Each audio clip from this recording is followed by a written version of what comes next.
Hey Vision New England, my name is Stephanie Clark and I'm the CEO of Amirah. We are a small nonprofit here in New England that works to provide shelter and refuge for survivors of sex trafficking. And so compassion and trauma are our game. And I think everybody right now is really on a whole wavelength of figuring out how to help people as they go through something that is beyond the scope of anything we've ever faced before as a nation, as a world. And then also, how do we continue to be the compassionate followers and servants of Christ in this time? And so I'd like to just kind of give you a little glimpse of something that I've been noticing happening here. So we immediately, the second everything began to shut down, we started to just reach out to donors, and we reached out to our church partners, and we've been reaching out to people that we know in the community, just letting them know we are praying for you. As the Amirah staff, we spent some time all together, all separate in our own homes, but all here for you, and we are praying for you right now. Praying for your ministries, praying for your work, whatever it is, we are praying for you. And yesterday, I sent a note to one of the people that is on our advisory board. She happens to be an ER physician at Brigham and Women's which is down in Boston, which is one of the top hospitals right now that is facing this crisis.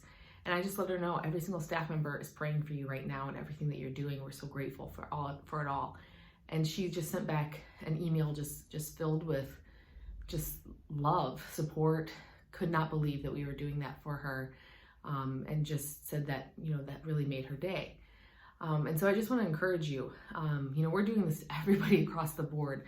We've always been faith-based organization, but we work with people that, come from no faith, or some of our donors are atheists or whatever, but we are being extremely open and honest right now about what is guiding us through this time, and that is the solid rock of Jesus Christ. And so I want to encourage you, whether you are another nonprofit out there, or you are a parachurch organization, or you are a church, that right now there are no atheists in foxholes. And so it is time for the church to step up and come together and pray and use this time to just be very open and honest about our faith, and open and honest about what is getting us through, what prevents anxiety, because God is the one that gives us the peace that surpasses all understanding. And so that'd be my encouragement to you, because I'm seeing this every single day, and I'm seeing just the value of prayer and the value of the body of Christ coming together through that. So you might be, a pastor. I used to be a pastor for years.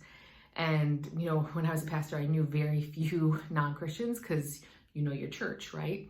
But I would encourage you to encourage your church that they could start letting people in their lives know that they're praying for them right now. Because your church members know so many people in their spheres of influence who are not any sort of faith, and now is the time for them to just hear that somebody's, going before the throne of grace for them. It's a huge encouragement. So that would be something that I just encourage you with. And just a resource tip for you all. We know anxiety is high right now across the board.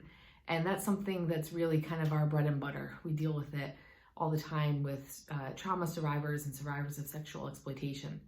And so on Mondays through our social media, Amirah's social media on Facebook and on Instagram, we're going to be doing some guided meditation times on Mondays at noon. It's going to be like an Instagram live feed and a Facebook live feed. So if you have time, or you want to encourage people that that are really just have an extra amount of stress, encourage them to log on, and we're going to be doing some guided meditation for a maximum of like 10 minutes at noon on Mondays.